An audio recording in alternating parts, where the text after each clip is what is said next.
everybody, it's me, Alexandra, week 3. Welcome to week 3 of our Rising Stars course. Well done to everybody that's managing to keep up with everything. I hope by now you've all posted your homework challenge from last week, which was to create your list of 100, create a new one, and then to segment it into potential customers, potential party hosts, and of course the most important one, those that you're actually going to build teams with. So if you haven't managed to do that yet, please do post it on the page. Remember, completing the challenges is part of the criteria to actually remain on the course and get the benefit of the full 10 weeks. We did this course at the beginning of this year, and girls that have gone on to complete that course are now actually in line to become directors.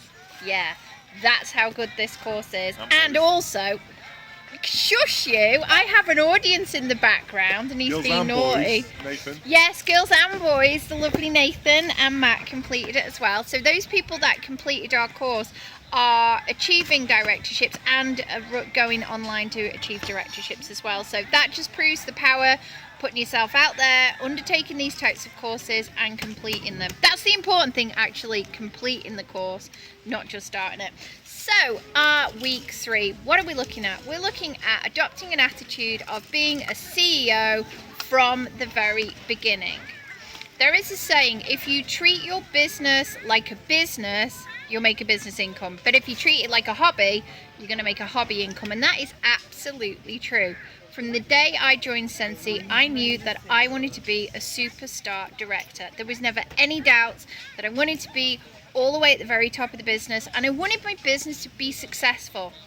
I had in mind that it would be something that would change my family's life, that it would give us the income to be able to do whatever we wanted, and I'm changing arms because it's fallen asleep, and to work when I wanted to work, travel when I wanted to travel, and that's what I am working to achieve. So if you're doing this course, I think it's more than likely that you're not a hobbyist, and we need all types of people in our business. We need those that just sell once every 3 months.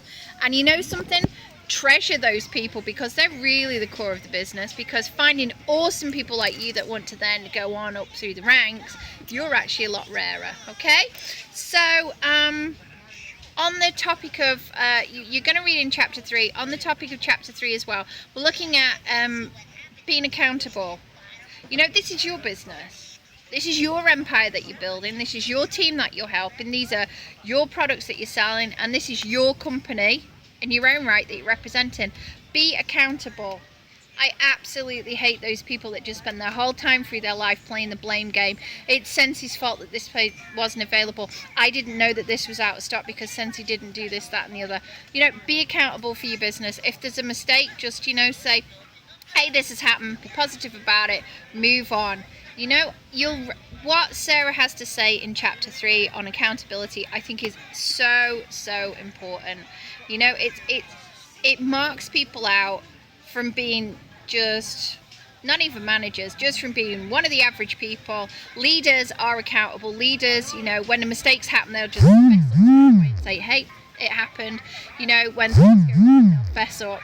I can't believe it. I forgot to turn off the thingamabog because you can always hear my Wi-Fi in the background.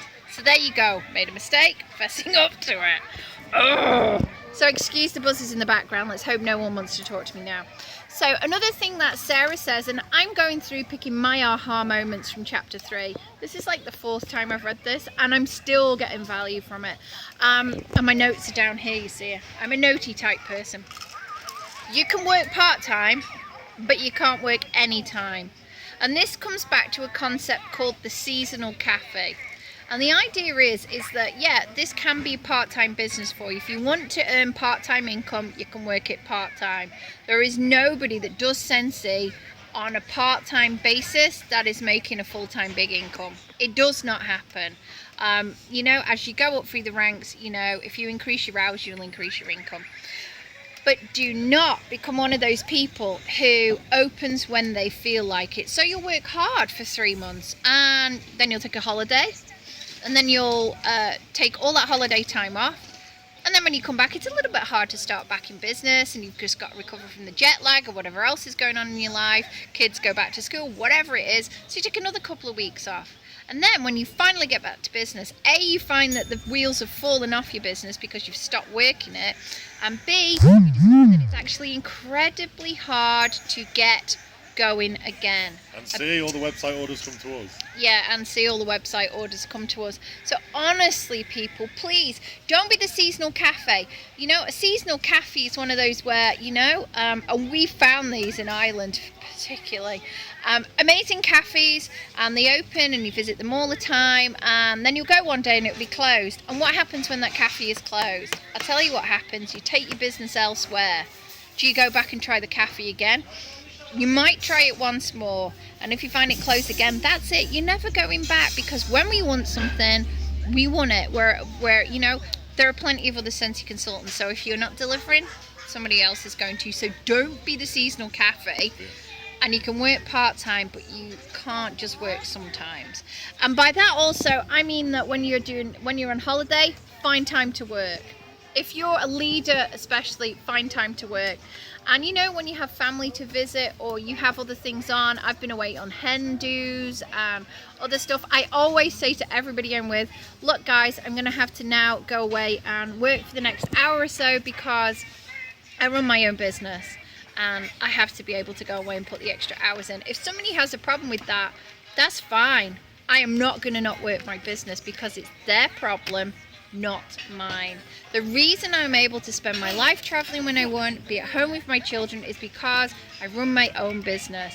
But it means I run my own business every single day. And my phone says it's going to run out because it's getting hot. So I'm going to stop here and I'm going to revisit this in a few minutes because we're going to go pay the bill and move on to our next cafe stop, aren't we? Yep. I need a cup of tea. So I'll see you guys back in a few minutes. And it's still working. Honest to God, this phone is nuts. Hi guys, so we moved and I chilled out my phone, and I'm chilling out my daughter now with a load of natural yogurt. She's having a whale of a time. Say hi, Thea. Say hi to everybody. Hi. Bless her. So yeah, so she's having a good time. So where were we? We were talking about you could work your business part-time, but not just sometimes. And you didn't want to be the seasonal cafe. She says that she's sitting in a seasonal cafe that closes for Christmas, but hey, this is a tourist area and that's what people know and accept. So yeah, people often ask me how many hours do I actually have to work my business, and when people actually say that to me, first of all, if they haven't joined yet, I'm questioning, are they right for the business? Because you know, really you shouldn't be questioning how much effort do I have to put into it, because I know there are people out there that think you can put in zero effort in direct sales and make a fortune. You're looking at the wrong thing there, guys. You need to go find a pyramid scheme, and we know they're not right. 10 to 15 hours. That is, I think, the minimum you should be putting in week after week after week in order to have a successful and thriving business. I know very successful directors who put in 10 to 15 hours. I'd say probably more than 15. They run full-time jobs, they have families, they have the same hectic lives you have. They do 15 hours, they're very, very organized. Organization is absolutely key. I've discovered that since having Thea. I work probably 3 hours a day, and you've seen the size of our team, and I probably consistently work about 3 hours a day when Thea's in bed. The rest of it is maybe not so what we would call income generating. So yeah, when you are working, make sure it's income generating activities. Turn Facebook off. Facebook is not an income generator unless you are advertising for consultants or you are actually doing a mentoring session using Facebook. Other than that, turn Facebook off. It is the worst thing on the planet for business. So income generating, you should either be selling, you should either be hosting parties, getting parties booked in, or you should be recruiting and training and mentoring people. Do not get caught up in the trap of over training your team and therefore not doing your own business. Some people like to say you spend the first 10 days on your personal business, getting your own sales in. Leaders should have their 500 in by the 10th. It makes life a lot easier, and then continue to push forward on sales. Also, then in the middle half of the month, you should concentrate on getting your recruits and stuff. And in the latter half of the month, the last 10 days, concentrate on your team, really mentoring them and helping them to achieve their promotions, etc. I kind of do all three of those every single week without fail, because my organization is such that I do certain things on certain days. We will talk about that at a later date. I'm just checking my notes. Learn to say no. This is something I took away from chapter 3 very early on. I heard this from other people before though. Learn to say no. Why? Because people, family in particular, are going to apply pressures on you. They don't see this as being a real business because you don't go out to work 9 to 5.